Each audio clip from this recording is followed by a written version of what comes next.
If you've ever sat through a family dinner and felt like a stranger in your own bloodline, this story is for you. I'm Charlotte Menddees, 34, and I can still feel the exact moment my stomach dropped at my sister's engagement dinner. Not because of the food, not even because of her fiancé's ridiculously expensive proposal story that everyone pretended to care about.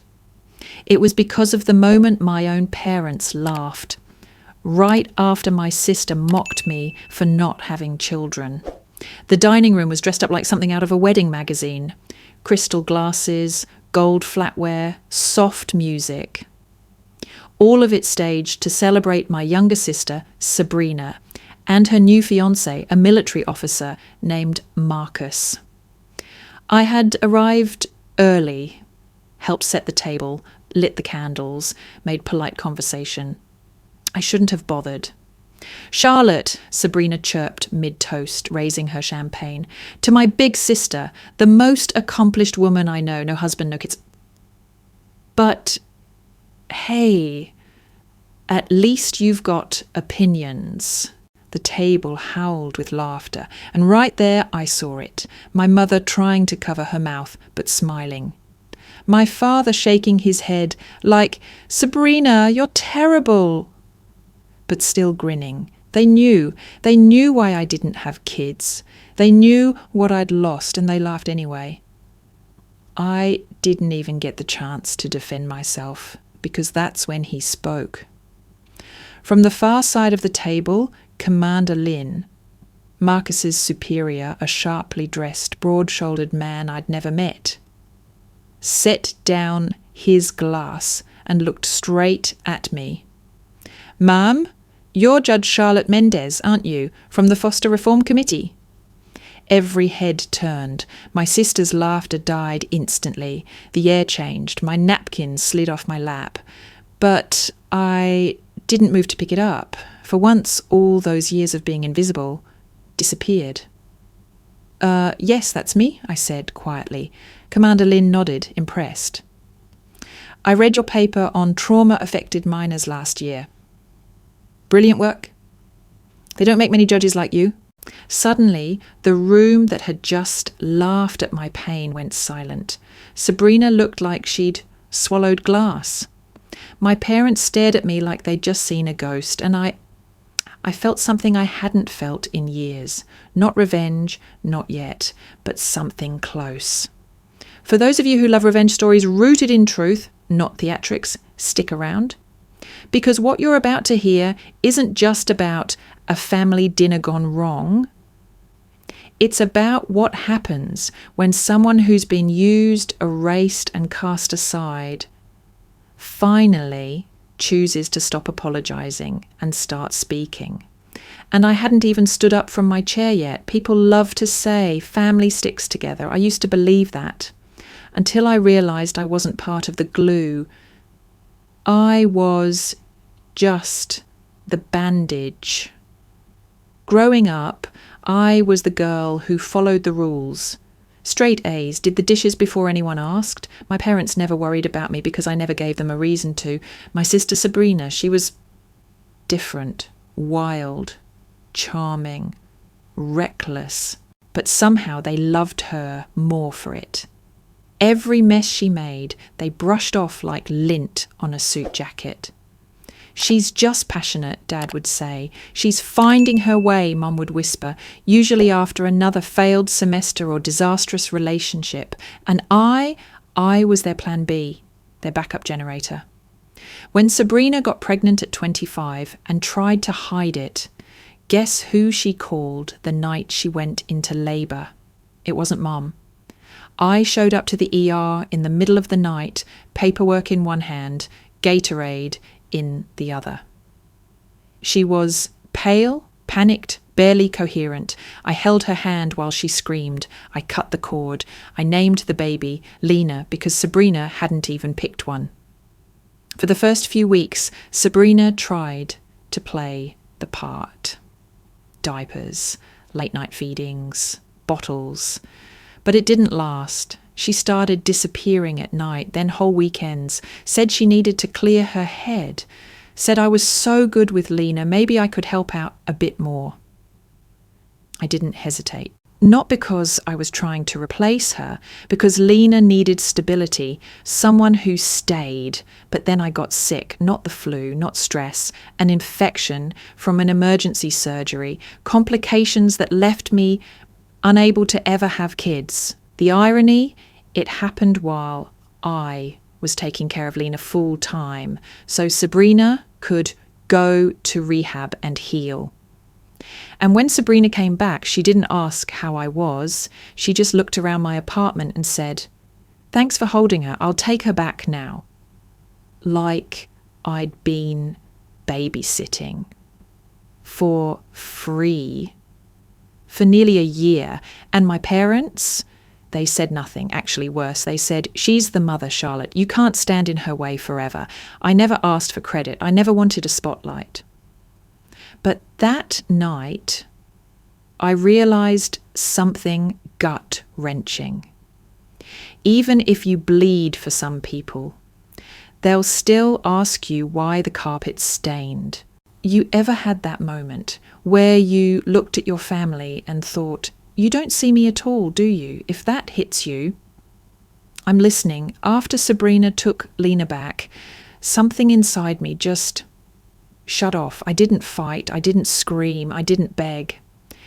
I'd like to say it was because I was being strong, but the truth, I was numb. Utterly, absolutely numb. So I went back to work. Law had always been my safe place. Clear rules, written consequences, people held accountable. It was everything my family wasn't. Over the next few years, I poured myself into the foster care docket. I took on extra cases, worked weekends, sat in courtroom benches for hours, reading reports no one else wanted to touch. And slowly, quietly, I climbed the ladder until I was appointed as a family court judge at 32. But I never told anyone in my family. It wasn't some big rebellious act. It was just protection from disappointment, from another forced smile from my mother, from another, "Oh, your sister's doing so well too. She just got a new boyfriend." From pretending they'd ever be proud the way they were of Sabrina when she didn't crash her car for a whole month. So when Mom invited me to Christmas that year, I went. Not because I wanted to, but because I didn't want to give them another reason to say I was cold. I sat at the kids' table, yes, literally. Sabrina brought Lena, now 3, and sat her in the seat next to mine. I didn't expect her to remember me, but halfway through dinner she turned and whispered, "You still smell like oatmeal cookies." And then she called me Mommy. Everyone heard it. The room went quiet for a second. My mum gave a soft laugh and said, "Sweetie, you mean Auntie Charlotte, right?" And Sabrina added, without looking up from her plate, "She gets confused sometimes. I'm the real mum. She just doesn't know better." I wanted to cry. I wanted to take that little girl in my arms and run. But I didn't, because no one in that room would have stopped me. They would have just watched me walk out and then gone back to eating like nothing happened. From that moment on, I stopped trying. I showed up when expected, brought gifts, smiled in family photos, but inside, I was gone. They didn't know about the kids I helped place with good families, the broken teens I fought to protect from being bounced from home to home. They didn't know that I'd built something real, something that mattered, because they never asked. They only wanted the version of me that made their lives easier. And the hardest part, I gave it to them. Until that night at the engagement dinner, when a complete stranger looked at me, really looked at me and said, "Judge Menddees." It was the first time I felt seen in years. And it wasn't from the people who raised me. If you've ever held your tongue for the sake of keeping the peace, You'll understand exactly what happened next. After Commander Lin spoke my name, the entire table shifted. I don't mean physically, I mean emotionally. It was like someone had lit a match in the middle of a gas leak. I looked up from my untouched salad and met his eyes. "Judge Charlotte Menddees," he repeated, respectful but firm. "The work you did on the National Foster Reform Committee, life-saving. I've seen the data myself. You helped cut child re-entry rates by 42%. That's not just impressive, that's historic." There was this thick silence at the table, the kind that screams louder than words. "Sabrina." She froze, fork midair, her mouth open just a little. My dad cleared his throat, looked down at his plate like it suddenly got interesting. Mum gave one of her tight-lipped smiles, the kind she always uses when she's embarrassed and trying to pretend she isn't. "And me?" I just nodded. "Thank you," I said, quiet, steady, almost afraid to say more, but something in me cracked. Maybe it was the years of silence. Maybe it was the pain of holding Lena through fevers and night terrors while her real mother disappeared for days. Maybe it was just finally enough. I looked at Sabrina right in the eyes and said calmly, "You mocked me for not having children. You laughed about my life. But you know why I can't have kids?" She didn't respond. Her mouth opened, then closed again, but I wasn't done. "You also know I raised Lena for almost a year while you were in rehab.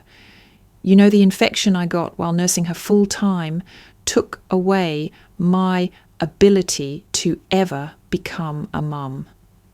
My mother's hand flew up like she could physically swat the words out of the air. "Charlotte, don't do this. Not tonight. This is Sabrina's moment." That broke something in me.